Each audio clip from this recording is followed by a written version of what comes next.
नमस्कार, हरियाणा की टॉप खबरों में आप सभी का स्वागत है। बड़ी खबर निकल के आ रही है।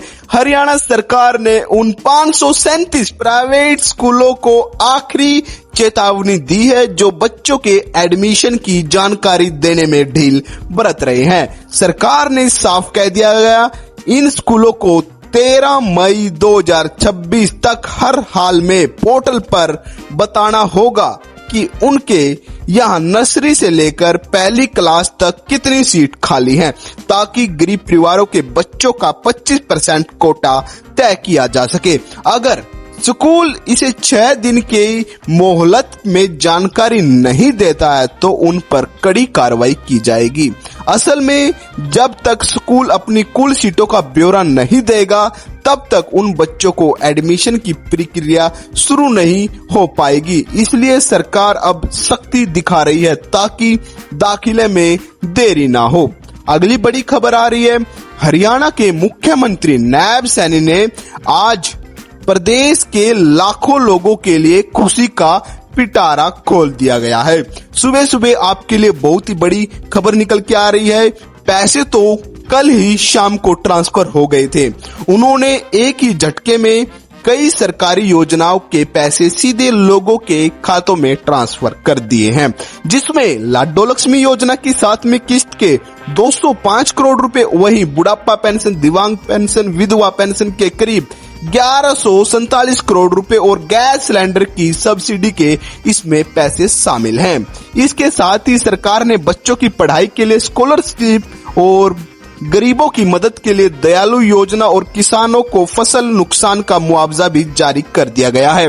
किसानों की सहूलियत के लिए अब जे फार्म सीधे उनके व्हाट्सएप पर मिलेगा और बिल्डिंग प्लान पास कराने के लिए भी ऑनलाइन सिस्टम शुरू कर दिया गया है ताकि लोगों को दफ्तरों के चक्कर ना काटने पड़े और भ्रष्टाचार बिल्कुल खत्म हो जाए। कुल मिलाकर सरकार ने करोड़ों रुपए सीधे जनता के खाते में पहुंचाकर खेती से लेकर घर खर्च तक हर मोर्चे पर बड़ी राहत कल दे दी है। अगली बड़ी खबर निकल के आ रही है। हरियाणा के मुख्य सचिव अनुराग रिस्तोड़ी ने अफसरों को सख्त हिदायत दी है कि बुजुर्गों और माता पिताओं की देखभाल से जुड़े मामलों पर संवेदनशीलता और इंसानियत के साथ निपटाया जा सके। एक वर्कशॉप के दौरान उन्होंने कहा कि आजकल के बदलते दौर के परिवार कम मिलजुल कर रह रहे हैं, जिससे बुजुर्ग अकेले पड़ रहे हैं क्योंकि बच्चे इधर उधर नौकरियों पे जा रहे हैं, बुजुर्ग घर में अकेले रह जाते हैं। इसलिए उनकी सुरक्षा और सम्मान का ध्यान रखना प्रशासन की बड़ी जिम्मेदारी है। सरकार ने साफ कर दिया, जो बुजुर्ग अपना खर्चा नहीं उठा पा रहे हैं उनको ट्रिब्यूनल में मदद के लिए अर्जी दे सकते हैं, जहां उन्हें हर महीने 10,000 रुपए तक का गुजारा भत्ता मिल सकता है और नियम तोड़ने वालों को जेल भी हो सकती है। इसके अलावा जिला प्रशासन में वृद्ध आश्रम और हेल्प नंबरों को बेहतर बनाने के साथ साथ उनको बेसहारा बुजुर्गों को खुद आगे बढ़कर मदद करने को कहा है, जिनकी कमाई बहुत ही कम है। अगली बड़ी खबर निकल के आ रही है।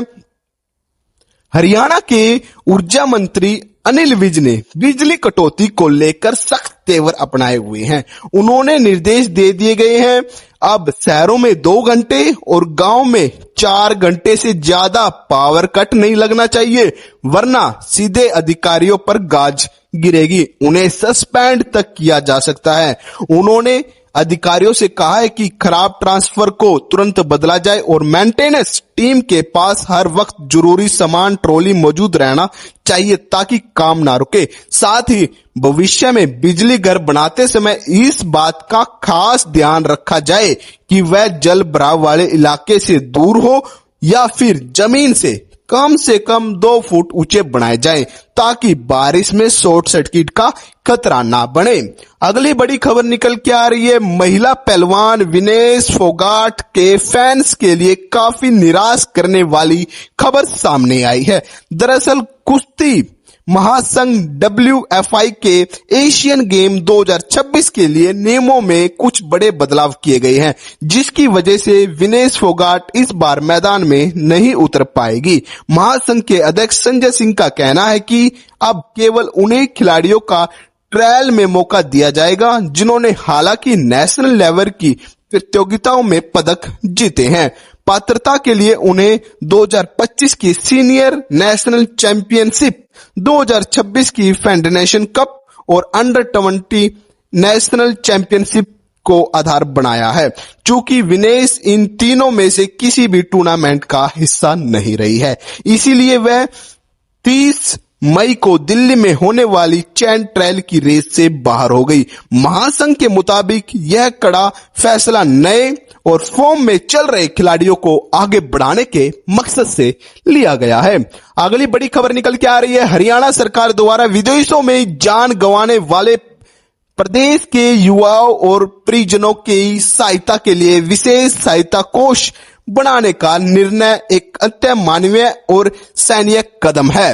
वर्तमान में हरियाणा विदेश सहयोग विभाग एक ऐसी नीति पर काम कर रहा है जिसके तहत उन परिवारों को वित्तीय और तकनीकी सहायता प्रदान की जाएगी जो विदेश में अपने परिजनों को खोने के बाद पार्थिव शरीर लाने में असमर्थ रहते हैं। हाल ही में समय में रूस यूक्रेन युद्ध में और अन्य देशों में हुई मृत्यु के बाद यह देखा गया है कि शवों को भारत लाने के लिए 20 लाख रुपए तक का भारी भरकम खर्च आता है और महीनों तक लग जाते हैं। सरकार इस नीति से न केवल आर्थिक बोझ कम होगा बल्कि विदेश मंत्रालय और दूतावासों के साथ बेहतर बात करके बेहतर संबंध बनाकर प्रक्रिया को और भी तेज किया जा सकता है।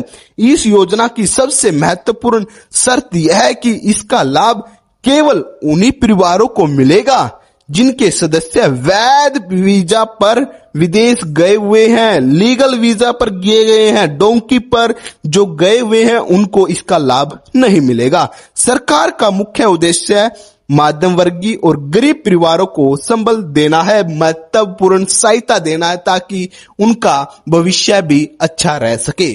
जो विदेश में संकट के समय खुद को असहारा महसूस करते हैं उनके लिए सरकार ने बहुत ही अच्छी योजना की शुरुआत की है। यही थी हरियाणा की आज की टॉप खबरें। चैनल पर पहली बार आए तो प्लीज चैनल को सब्सक्राइब कर देना और बेल आइकन दबाना मत भूलना। इस चैनल पर डेली की डेली हरियाणा की टॉप खबरें लाई जाती हैं। धन्यवाद। राम राम।